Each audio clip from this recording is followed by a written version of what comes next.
بسم الله والصلاة والسلام على رسول الله. أهلا بيكم. النهاردة هنعمل أجنحة الفراخ المقرمشة المقلية ومن غير ما تسلقي الفراخ.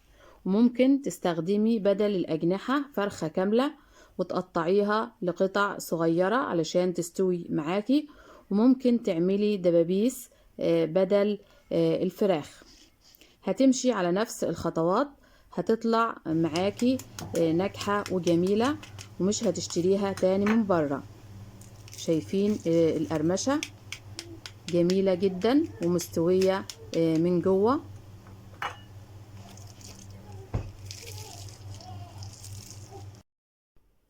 تابعينا لاخر الفيديو علشان تعرفي ازاي تطلع معاكي ناجحة وجميلة بالشكل ده.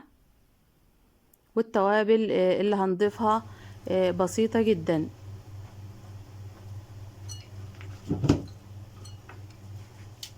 شايفين القرمشة قرمشة جميلة ودايبة في نفس الوقت. معانا كيلو من الأجنحة مغسولة ومتنضفة كويس جدا، وبنقطعها بالسكينة، بنعمل فيها فتحات بالشكل ده. ولو هتعملي فرخة كاملة أو دبابيس هتمشي على نفس الخطوات. معانا ملح وفلفل اسود وبابريكا وتوم بودر وكركم. من كل التوابل معلقة صغيرة، وبضيف نص كوباية من المية، وممكن تضيفي لبن. بقلب التوابل مع الفراخ اللي معايا كويس جدا، وبسيبها على الأقل ساعتين، وممكن تبيتيها ليلة كاملة في التلاجة علشان الفراخ تستوي معاكي وتكون دايبة وجميلة. هنجهز صلصة المكرونة، وهنا المية غلت وبنسلق المكرونة. ولو حابة تعرفي وصفة المكرونة كاملة، احنا عملنا على القناة فيديوهات للمكرونة، هسيبلك رابط الفيديو في المقترحات اللي بتظهر على الفيديو في الوصف. معايا كوباية من الدقيق، وبضيف عليها معلقة من النشا، وبضيف عليها نفس التوابل اللي ضفناها للفراخ ما عدا معلقة الثوم البودر. بشيل معلقة الثوم البودر وبضيف بدل منها معلقة كبيرة من البيكنج باودر. بقلب كله مع بعض كويس جدا، وده هيكون الدقيق اللي هغلف بيه الفراخ.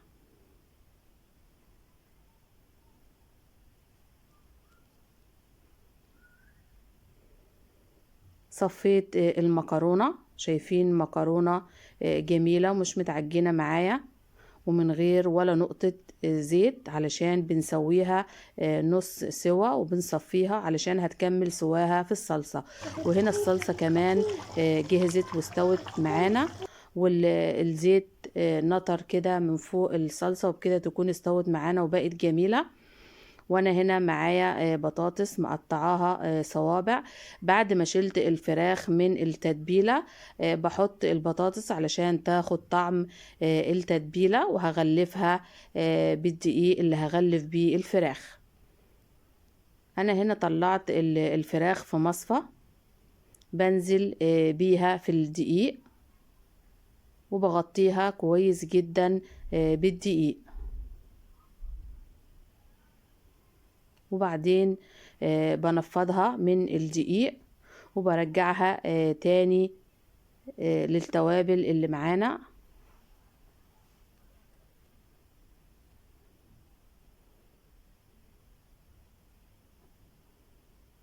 بعد ما بغلفها كويس جدا بالدقيق، برجع بحطها تاني في التتبيلة اللي معانا، وبرجعها تاني للدقيق علشان تتغلف كويس جدا وتدينا قرمشة قوية.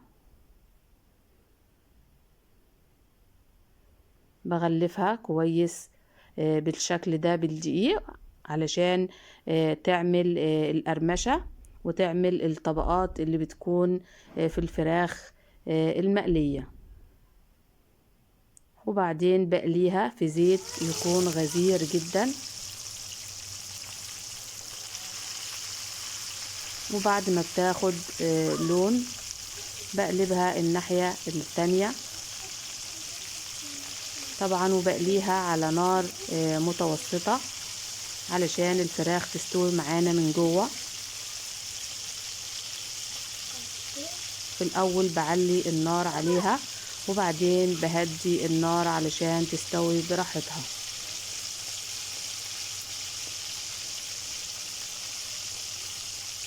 شايفين الأجنحة جميلة معايا، والطبقة متماسكة جدا فيها طبقة الدقيق.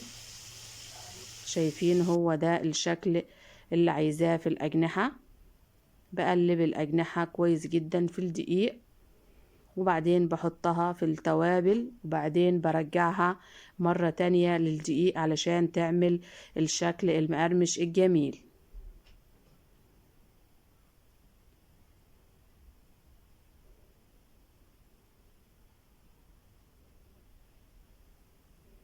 وهنا البطاطس عملتها بنفس طريقة الفراخ وهنقليها بنفس الطريقة.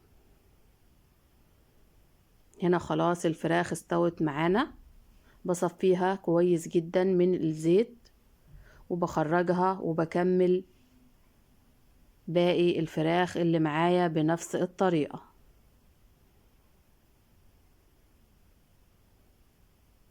شايفين الفراخ اللي معايا ما شاء الله.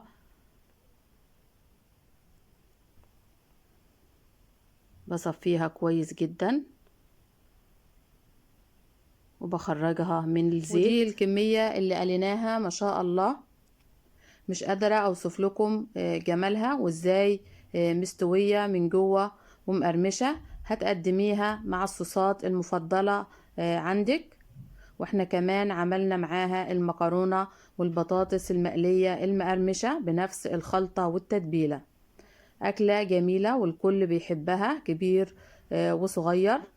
وده كان فيديو النهاردة، بتمنى يكون عجبكم. ما تنسوش تحطوا لايك للفيديو وتشتركوا في القناة واستنونا في فيديوهات تانية ووصفات تانية بمشيئة الله وفي حفظ الله ورعايته. ما تنسوش تجربوها بنفس الطريقة وتقولوا لنا رأيكم في التعليقات.